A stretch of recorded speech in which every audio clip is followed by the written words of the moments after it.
안녕하세요. 하루 증시 중요한 이슈들을 요약해서 알려드리는 마감 시황입니다. 자, 우리나라 증시 3일째 좀 조정을 나타내고 있습니다. 오늘도 외국인의 5천억 이상의 매도로 좀 밀려나는 모습들이 나타났는데요. 이렇게 시장이 하락을 하니까 호재가 나타나도 시장에서는 크게 반응을 하지 않고 좀 관망세가 계속해서 나타나고 있습니다.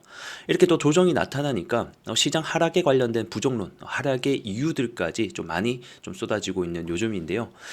그 시장의 하락을 나타내고 있는 요인들을 좀 하나씩 정리해 보게 되면 처음에는 미증시가 강하게 올라가니까 그와 관련된 AI 버블론에 대한 이야기, 과열에 대한 이야기가 처음에 나타나기 시작했고 이 미국의 주요 인물들 역시 증시가 하락할 수 있다.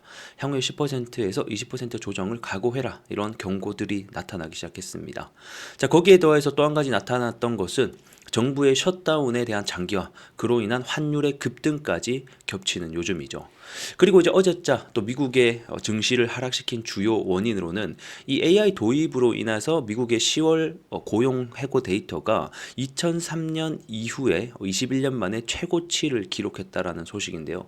이런 올해 해고가 대규모적으로 나타나자 이런 경기 침체에서나 볼 수 있던 수준이 아니냐, 고용 둔화에 대한 이 이야기가 또다시 우려감으로 번져나면서 미증시가 밀렸고 그에 대한 영향으로 우리나라 증시까지 같이 여파를 맞고 있습니다. 그리고 또 하나의 우려 목소리가 나오는 것이 바로 이 미중 반도체 전쟁입니다.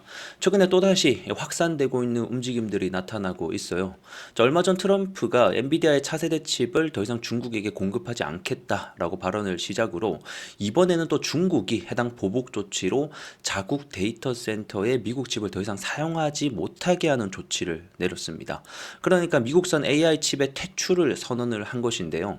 현재 중국의 전역에는 400개에서 500개의 데이터 센터가 구축이 되고 있는 상황이고 이미 설치된 데이터 센터에는 엔비디아 칩이 사용이 되고 있는데 이것마저도 빼서 중국산 칩을 넣어야 되는 상황입니다. 자, 그럼 미국이 왜 자꾸 중국에게 반도체 제재를 가할까를 생각해 보게 되면 과거에 중국의 반도체 기술력은 정말로 별 볼 일이 없었지만 현재는 이 미국을 위협할 정도로 많이 올라왔다라는 겁니다. 그 계기가 됐었던 것이 과거 2022년 이 미국 정부가 엔비디아의 H100과 같은 AI 칩을 더 이상 중국에게 수출하지 못하도록 규제를 걸었고 그로 인해서 중국은 AI 칩을 자체 개발로 눈을 돌려서 개발을 하기 시작합니다. 그 결과 현재는 엔비디아의 80% 수준에 맞먹는 기술력이 따라잡혔다라는 평가가 나타나고 있는 것이죠. 그래서 엔비디아의 CEO인 젠슨왕은 AI 전쟁에서 향후 중국이 미국을 이길 것이다라고 발언을 하기도 했었습니다. 자, 이로 인해서 미국은 더욱더 중국을 현재 압박을 할 수밖에 없는 상황이고 그로 인해서 이 두 국가 간의 미중 전쟁, AI 전쟁은 앞으로도 좀 계속해서 펼쳐질 것으로 보여지는 것이죠. 자, 오늘 영상은 여기서 마무리해 보도록 하겠고요. 전 또 다음 시간에 여러분들께 인사드리겠습니다. 시청해 주셔서 감사드립니다.